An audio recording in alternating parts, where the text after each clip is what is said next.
This is a Worldwide Media 101 TV production.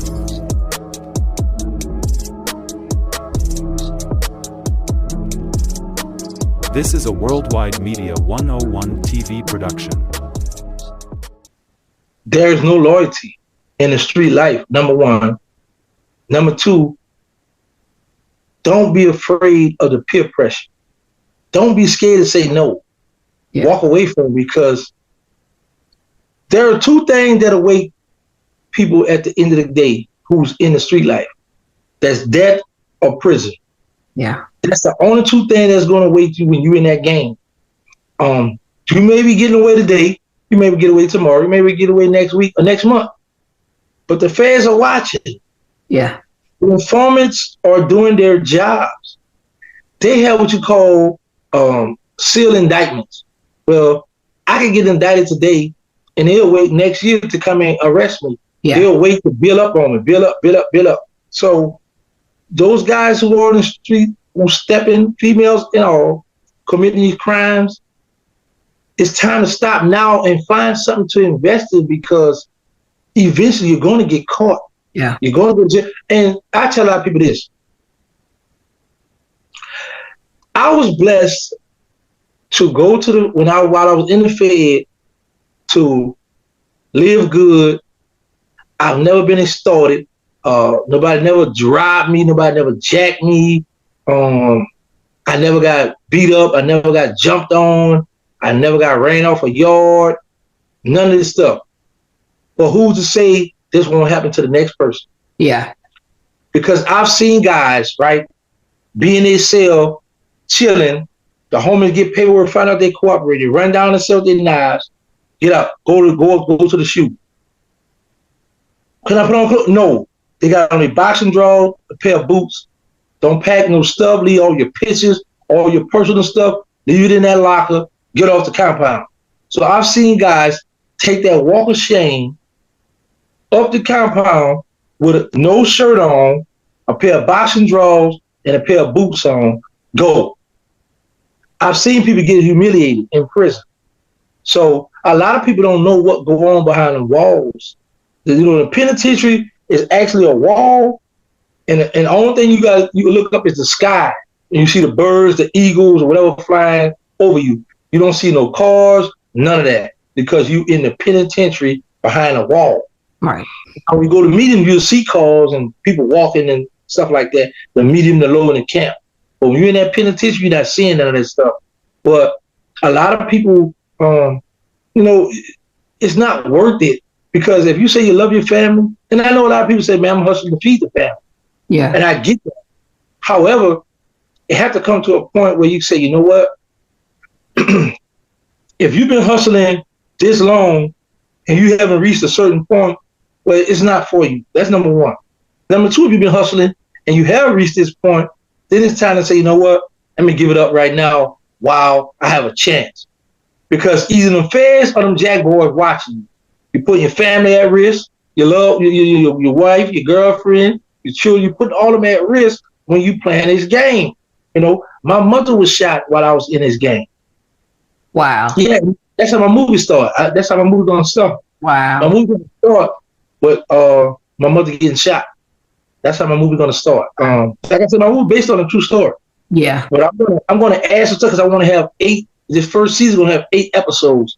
But I've seen a lot, been through a lot, and while people right now, while you all are free, take advantage of this, man, because it's priceless. I was driving the other day, right? And I heard I had my GPS on, and the lady say, in the next mile to half a mile, you're gonna make a right. And I jumped. I'm like, whoa.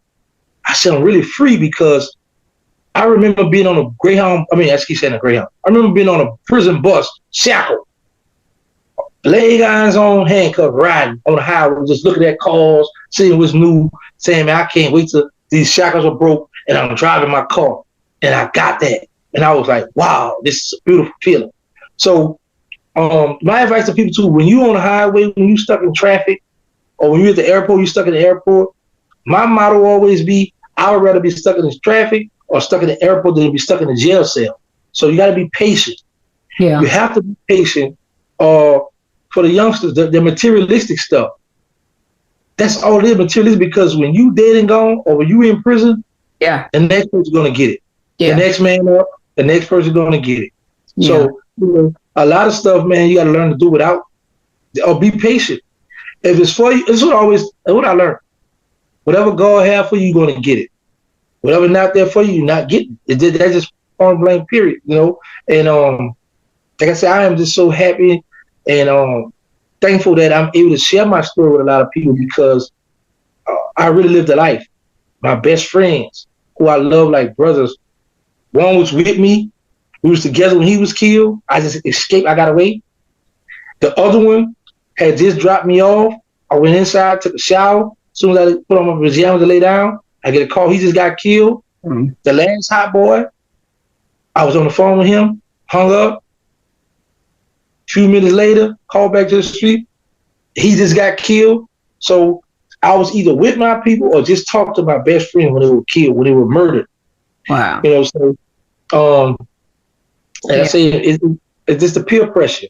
Once you can get in your mind that, hey, I don't want to do this, and you learn to say no, then you're gonna be a better person, because as long as you ride with that gun, ride through the enemy territory looking for trouble, you're gonna find it. Yeah, eventually. Yeah, trouble it's easy to get in, but it's hard to get out. And one of my close buddies who's in the Fed now, he have a gun case, and he just told me the other day that the Supreme Court just made a ruling that he can't file for a second and successive 2255 no more unless they have some other stuff. He said, man, they make it hard now for us to get out. So I was like, wow, Wow. So yeah. And it's what's weird is so many people want to go. They want the experience. But the thing about it is this. This is what we as men, this is what we got a problem with. We out here abusing the women, talking to them crazy. Some people putting their hand on the women. But the minute we go to jail, oh, I'm sorry, baby. Or what you doing? Who that man is? Where you at? Oh, you gonna turn me back on me? You gonna leave me? You ain't coming to visit me? What money? Why you send me some money? You understand? Our homeboy, they left us. They didn't turn their back on us. Oh yeah, yeah. They gone. But now we mad with the lady because she gotta live her life. She moved on with her life. So we're gonna throw in her face. You remember the red bottles I bought you? You remember that Gucci purse? Yeah, but she need to be taken care of now. Yeah. And we got that bad. We got that bad.